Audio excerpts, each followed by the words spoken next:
Okay, the next thing on the shopping list is the move tool. So the move tool and transforming. So the move tool, as selected, as you can see here with Adobe, can help with selections, can help with scaling. So if I move a bit bigger, that's great. But that's not the look we want, definitely not. So I'm just going to go back in history. Oops. Oh, it wants to confirm it. Press OK. No, we don't want that. Go back. And we can now scale it with the Shift key to go smaller. Shift key down and act like that. There we go. It is smaller. Pressing tick. If I don't want to press tick, I can just press return on my keyboard. Does the same thing. It confirms it.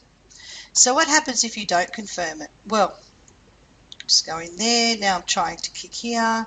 Oh, there we go. Do I want to apply it? Yes, apply. So scaling is a story in itself. Just going to make it a bit smaller. Making it smaller and then pressing OK is okay because you've got a high quality image and reduced it. But once you sort of trap that in there and press OK, all the pixels change and your image is fallen into the square of 300 dpi. So it actually goes into that square and you'll lose the details in there.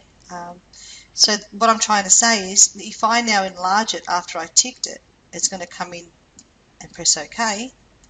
It's going to come in a low resolution or a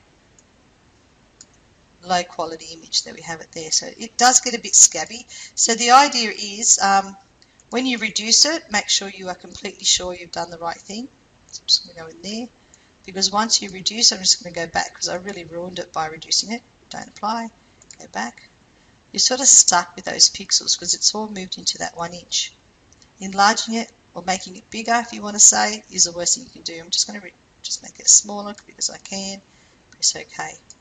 So that's a little bit about pixels and how you can be extreme. It can be quite dangerous.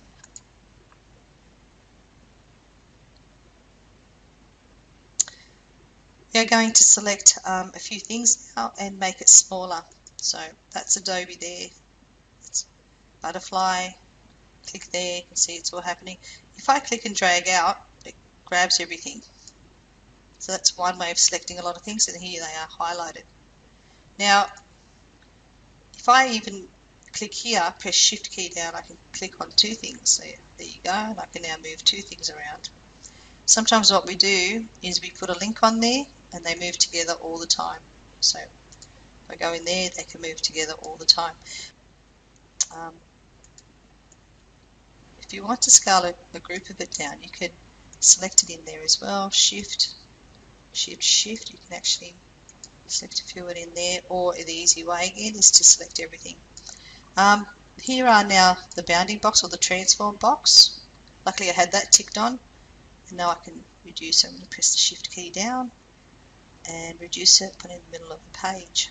Press OK, or just tick it off.